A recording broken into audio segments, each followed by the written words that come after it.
Alright guys, how's it going? Welcome back. A few of you have asked me how I started my business. In fact, some people have suggested there are some smoke and mirrors going on because, well, how can I afford an M3 and a Range Rover along with lots of other cars that I buy and sell? How is that possible? Even though quite clearly my old M3 is 15 years old and this Range Rover is now 7 years old and on finance. But some of you have still demanded to know a little bit more. It's a little bit strange because there are lots of other YouTubers out there who seem to buy a new Ferrari every other week and they don't get accused of being handed things on a platter. So I thought today I'd just do a little video of how I started my business and how I built it up to this point. I think you'll be a little bit disappointed with the truth though, because it's not very exciting or glamorous. My father isn't the Duke of Wessex and my mother isn't Theo Paphitis. Before I get on to all of that, today's video is sponsored by Harry's. Now, you've probably heard of Harry's before, but if you haven't, Harry's are a supplier of top quality shaving kits.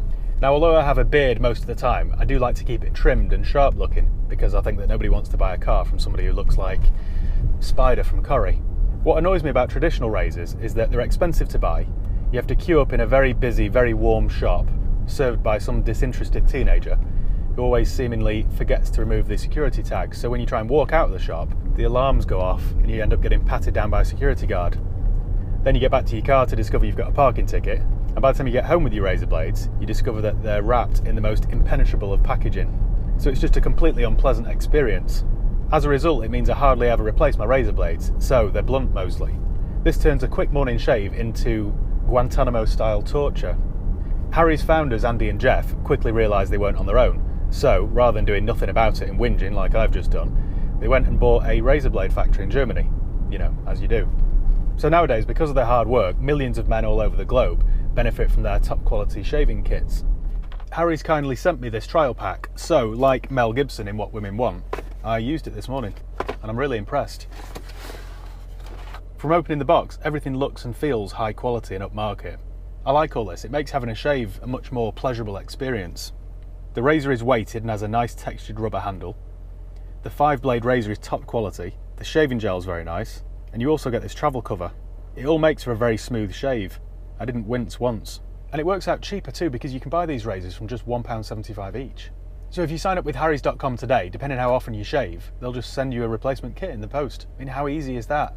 No more queuing, no more parking tickets, and no more being wrestled to the ground by security guards. Harry's have a deal on too, so I'll leave the link below. But if you go onto their website, harrys.com/highpeak autos, and if you order your trial set today for only £3.95, they'll even throw in this free shower gel. Bargain. By doing so, not only will you be getting a good deal on razor blades, you'll also be supporting my channel, and also Harry's donate 1% of global sales to non-profit organisations, which then support men's mental health, which is a nice touch. So let's get back to business. I've always enjoyed buying and selling things. Even as a kid at school, I would sell my old PlayStation games and toys and things like that. Without blowing my own trumpet, I think I've always had that entrepreneurial streak, which I think is crucial for any business. You need to have that ambition, that drive, that motivation just to keep going. If you don't have that, you'll just throw in the towel as soon as things start to get a little bit difficult. I'm a used car dealer at the end of the day, so I'm not going to try and big myself up too much. I'm not the next Sir Alan Branson Bannatyne or anybody like that, but I think the principles are the same.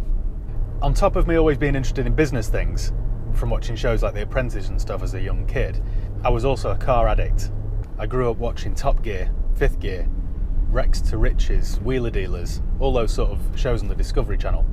And it just made me think I could do that.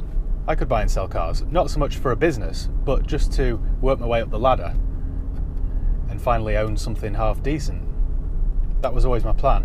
It was never really my plan to do it as a job.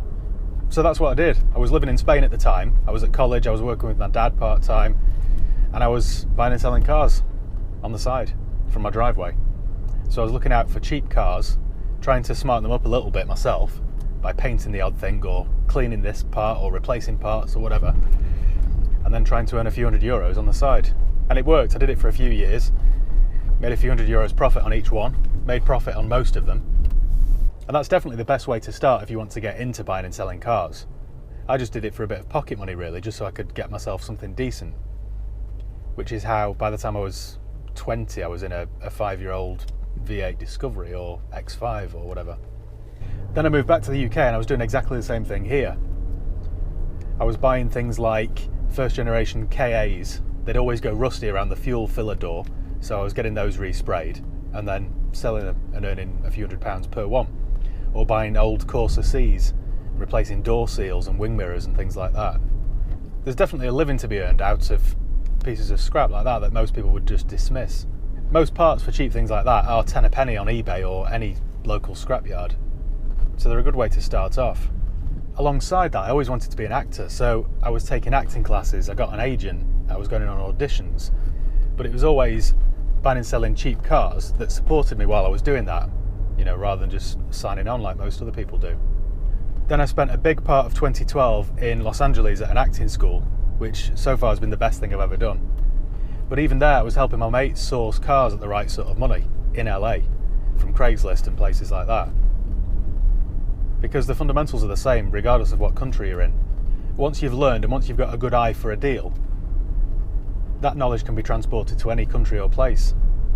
So that acting school and those months in LA were quite expensive, so by the time I got back to the UK I was pretty much broke, so I had to start from scratch, buying and selling cheap cars again.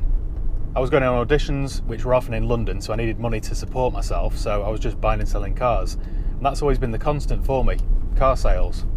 I had loads of false starts in the acting job, but it's quite a cruel industry and it does make you thick-skinned and a little bit jaded. Back when I was about 23, I got quite a big part in this film in Norway.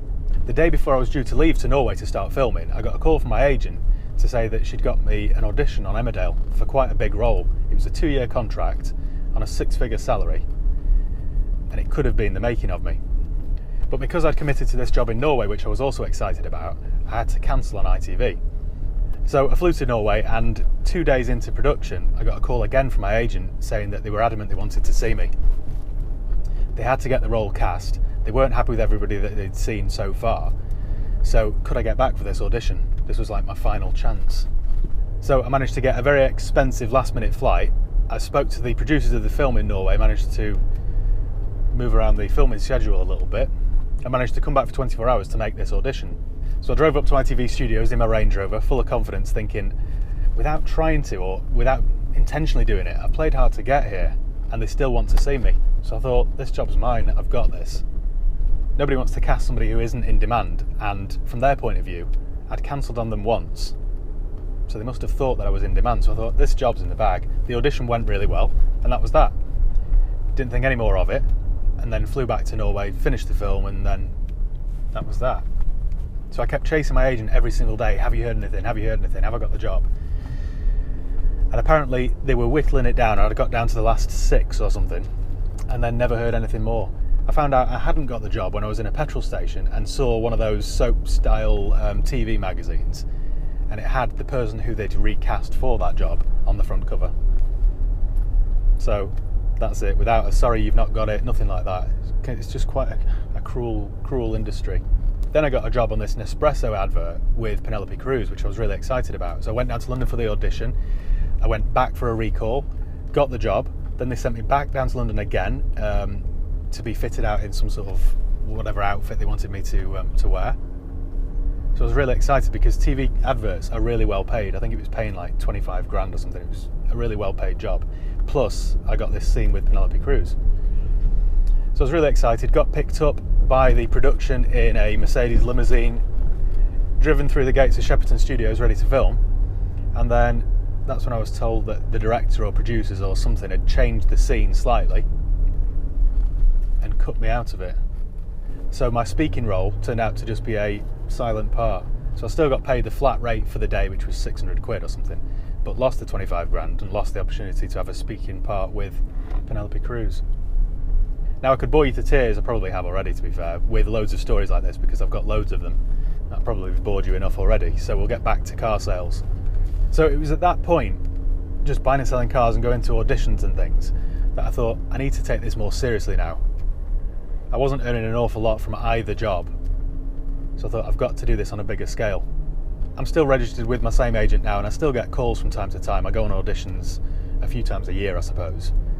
The last job I did was a film in London last year, which is due to be released this year, I think. I think I had about 3 lines in it. But yeah, mostly now I get a call from my agent when I'm busy, stressed, trying to do a million things. And it's always like, hi Matt, could you go on an audition tomorrow in London? Yeah, sure, yeah. Can you roller skate? Oh, great. Great stuff, yeah. What have you got planned for me now? So more often than not now, I just politely decline. When I got to about, I think 24 years old or 25 years old just, I realised I had to do this properly. So I found this yard, which I'm going to drive you to in a second, quite a big plot of land actually, on an industrial estate in the middle of nowhere, and started my company properly. It was in New Mills in the High Peak area, hence the name High Peak Autos. So I took on this yard, bought a porter cabin, got that delivered, and then tried to fill it with as many cheap cars as possible, just to try and make a living. And the thing was, at the time, I didn't really have an awful lot of money behind me, so I got a £15,000 loan from the bank, which by the time I'd put a couple of months' rent down and bought a porter cabin, left me with just over 10 grand to get everything else sorted, including all the stock. So you can imagine the quality and the calibre of cars I was selling in those days. I also at that point sold my Porsche box dress and pumped the money back into the business. I had about 3 or 4 credit cards which were all maxed out because all those bills in the early days were just stuck on the credit card just to help with cash flow. And it was difficult, to be honest. I mean, well, difficult is a bit of an understatement, because the worst thing for any new company is managing cash, or lack of. And when you've got 4 big heavy credit cards over your head, paying the minimum payments every month, you just get yourself in a bit of a hole. So I was desperate for cheap stock because I had to fill this big pitch. So I was on eBay every night bidding on cars. I was down in London picking up cars, down in Norfolk picking up cheap cars, all over the place trying to pick up a bargain. The first 7 cars that I bought were for £1,000 in one package. And I don't mean £1,000 each, I mean £1,000 for 7 cars. So with a bit of effort, elbow grease, used parts off eBay, scrapyards, all that sort of stuff, I turned those 7 cars for £1,000 into 3.5 grand or 4 grand's worth of cars. And from that point on, it just sort of snowballed. I was working 7 days a week, working hard, to be honest, taking on a load of stress and money and debt. Just to give you an idea of the sort of cars that I was selling, the first car I bought and sold for profit under the High Peak name was an old Laguna that I paid just £200 for and sold for, I think, 350 or 400 quid. So that was the level that I was at. So this is the industrial estate where I was based. This brings back some memories, and not particularly good ones. So I started out in that lot down there at the end. I was down there for about 18 months. Then eventually my landlords decided they wanted to put a building on that plot of land. So they moved me next door to a smaller plot, which was happily cheaper rent. So I was there for about 6 months. And that was pretty much it. That was my life at the time, just dealing in cheap, rubbish cars, trying to make a living, scratching around, juggling cars, juggling borrowed money, trying to keep all the bills paid. And I hated it, to be honest. Didn't really enjoy it at all. Because, I've touched on this before actually, because you would think when you sell cheap cars that that's it, no comebacks. Surely you can't expect a warranty when you sell a car for £695. But the opposite of that is true. You attract cheaper people. I'm not trying to sound like a snob there, but you attract completely broke people. So when the car breaks, which it will because it's an 18-year-old car for 600 quid, when it breaks, rather than just think, oh well, I bought a cheap car, I must try and work harder and get myself out of this hole that I'm in, rather than think logically and sensibly like that, they're straight on the phone to me. This car you sold me, it's left me stranded now, I can't make work, and all that sort of stuff. Then they usually threaten to put your windows through. So it was just a constant battle of selling something cheap and then dealing with the screaming customer afterwards. Just wasn't pleasant at all.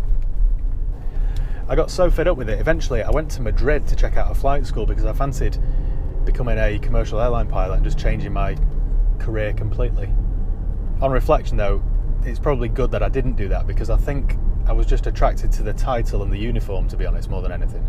Then while I was in Madrid looking around this flight school, the opportunity came up to move to Romiley Garage, which is where I am right now, which I jumped at. I thought it was just a much better situation. Because I could only hold half as many cars, back there I was stocking 50 or 60 cars, all at between 500 quid and £2,000 a car. I moved to Romiley, where I could only hold 20 or 25 cars, so it meant that after having a clear out of all my old stock, I could buy slightly better quality cars. And then by buying slightly better quality cars, you attract slightly better quality customers, who don't threaten to burn your house down. The car job really is just a numbers game. You need as many pieces of metal on your forecourt as possible, really. The more cars you have, the more cars you sell, the more profit you make. It's as simple as that. If you go slow and steady and just keep 2, 3 or 4 cars, you'll never make a decent living at it. You need to have at least 15 or 20 around you to earn a living. So I was so fed up with the job down there that I really considered just throwing the towel in. I'd had enough of it all.